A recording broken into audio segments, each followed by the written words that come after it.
Hello team, I appreciate you taking time to watch this important safety message. In today's video, we will review the important driving strategies that prevent truck rollovers at Waste Management. But first, I have tragic news to share. On the 11th of September, near the area of Thompsonville, Ohio, a Waste Management truck rollover accident claimed the life of Waste Management professional driver Eddie Maria. A member of the WM family for 9 months, Eddie is survived by his wife, Eva, and their 2 children. The accident remains under investigation, but I can confirm that the rollover happened near a roadway curve. I know Eddie's teammates at Chardon Hauling are watching today, and I want the Chardon team to know the entire Waste Management family joins you in grieving for your loss of Eddie. 15 years ago, Waste Management was introduced to the Drop 10 before you're in principle. At that time, our company averaged more than a dozen rollovers each month. An extraordinary number, I think you'll agree.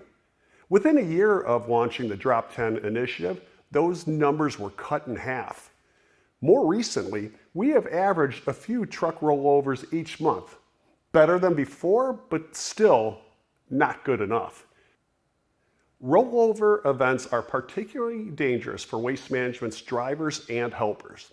If you have been paying attention to our worst accidents these last few years, you know that of the last 15 or so which involved the death of a Waste Management driver, more than half resulted from a truck rollover.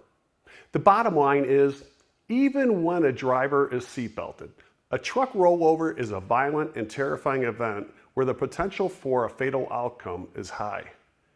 So why is the risk of rollover higher in a garbage truck? Your family vehicle is approximately as tall as it is wide, but a refuse vehicle is twice as tall as it is wide. This means it has a higher center of mass and a disproportionately narrow stance, which increases the potential for the truck to lean during a turn or within a curve. Turning or traveling through a curve is more dangerous when a refuse truck is loaded.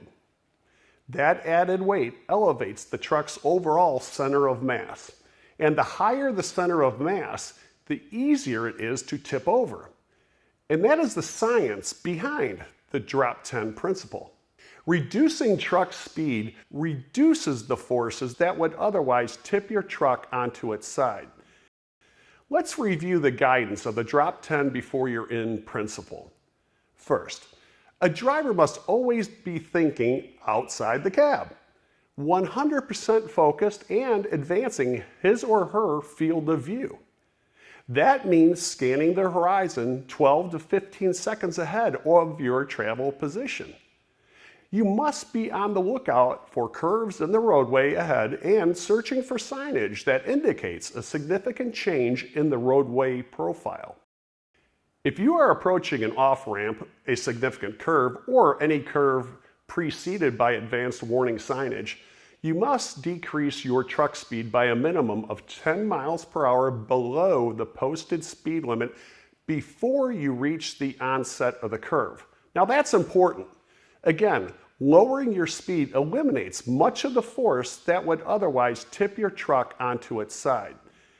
Maintain that lower speed as you travel through the curve, making certain that you maintain a good lane position and that you stay away from the edge of the pavement. The soft ground beyond the pavement cannot support the weight of the truck. Your tires can dig in and act as a tripping mechanism, rolling the truck over. Once you have exited the far side of the curve, it is then safe to resume normal travel speed. As I mentioned earlier, the Drop 10 language has been a part of our culture for some time now, and we have learned to expect certain questions from our newest drivers related to the use of Drop 10. Perhaps the most common question, do I still need to drop 10 if my truck is empty? The answer is yes. Speed limits within curves are determined using passenger vehicle information. And your Waste Management truck is quite different than any sedan, pickup, or even SUV. Your tall truck can roll over even when it is empty. Always use drop 10 at off-ramps, significant curves, or any curve preceded by advanced warning signage. Another common question from new drivers is, should I determine my approach speed by subtracting 10 miles per hour from the posted speed or from the recommended safe speed? If the curve in question has a recommended safe travel speed, you need only to follow that guidance. That recommended speed will generally be a minimum of 10 miles per hour less than the posted speed limit. There is no need for an additional drop of 10 miles per hour.